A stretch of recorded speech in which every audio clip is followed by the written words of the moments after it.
we're going to continue with how we would conduct the weekly checks with our steel cutoff saw. It's got a 14-inch blade, and Lieutenant Rotman's going to go over that procedure with us today. Lieutenant Rotman, please take it away. Right.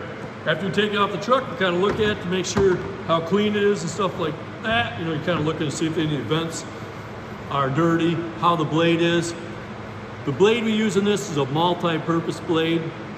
It will cut through steel, cement, concrete, everything. But we usually don't use it to cut through like a shingle roof. We'll use a vent saw like we had there. Why is that the case? The tar will actually start plugging up. So if you wanted to rip the shingles off, it would be fine, but the tar starts melting to the side of the blade. Like with a vent saw, it'll go right through it. The asphalt starts getting in through all the holes, and the blade will start smoking, and it won't cut very good. But for steel, concrete, anything else, it works great. Garage doors, we've used it many times. On that, it works perfect. I can show you how to take the blade off real quick, in case you did bust the blade. You better put a glove on. Probably a good idea. Safety first. Yep. So most time there's a hole, a lot of times in some of these blades, and you can stick the tool right through there.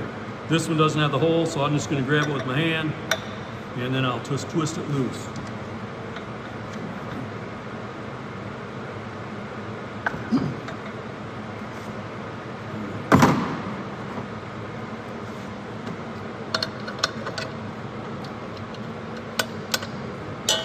So there's a couple things that you're going to need to know on this blade. So that's the opening. It's a 5/8, and there's a little brass thing. So if you lose that, you put another blade. The blade has to have that center in there, that little insert. I can push it out. Push it out. I'll leave it in there. But some of the blades come with that. So if you do have to put a new blade on, make sure that little insert's in there. Oh, there it goes on the ground. Yep.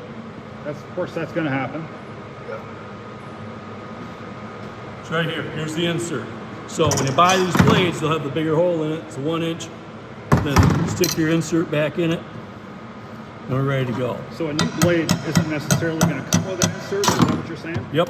Sometimes they don't have that insert, so you might have to keep the insert. So when you put this back on, see the little dogs?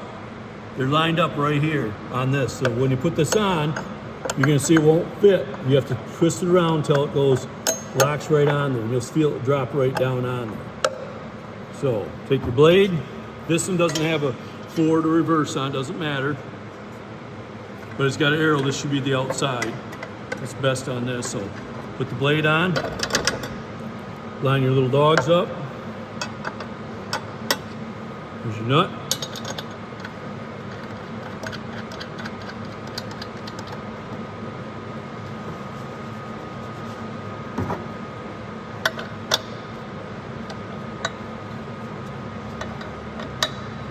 For people that haven't done this before, how tight do you want to get that blade? Tight as you can get it. You don't want it coming loose. The amount of speed that this blade spins, you don't want it to come loose. So really crank that tight. It's not like you're not going to be able to get it back off. The other thing on this is this does, the other saw we have, this will actually move. This one doesn't move. Yep, there it goes.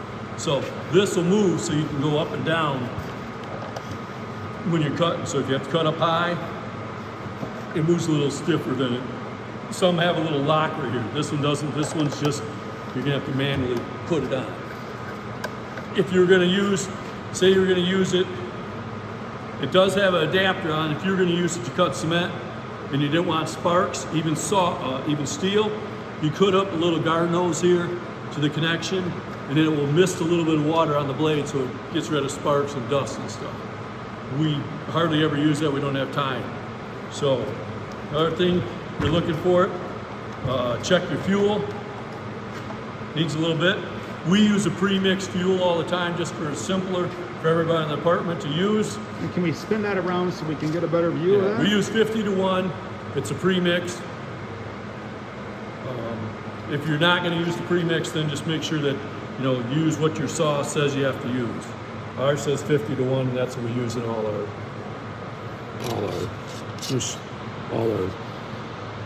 saws. So I filled it up. This one you got to push down and lock at the same time. So after you fill it up, this does have a primer. Usually maybe like 5 times the max. Don't just keep pushing on this little primer a ton of times. So about 5 times is plenty. It's in the off position. Here's run and there's start. So it won't go into the start position. You have to pull up on this, push down on this, and pull that up. If you try to pull that up without pushing, it won't go. So push this down, that's a safety lever, push that up, and then start. That locks the throttle into position. So 1, 2, 3, 4, 5. Here's our choke lever right here. This is half choke. This is full choke when it's cold. So after you do that, put your choke on, sit on the ground. Everybody has their own way of starting stuff because these have a lot of compression. One of our other saws, just like this, has a decompression switch. You have to use that on there to make that one start, just the way it is. So set this on the ground, down low, put your knee on it because you're going to want to brace it. Your switch is, remember, like this.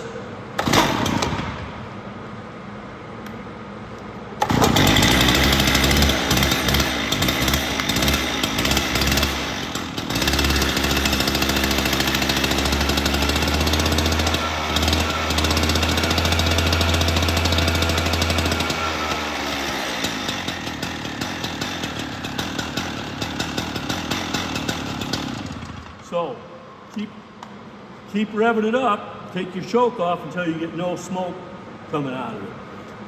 Even though it's pre-mixed oil, until the smoke gets out, it won't run completely smooth. So keep running it up, make sure there's nothing in front of it. Just you don't need to floor it, just keep revving up a little bit. You heard I was hitting the gas a little bit. That gets it cleaned out, and then it will be ready to idle. So now when you hand it off to someone, they should have no problem to start it. So same thing, you just click your safety, get that, it should start up first pull.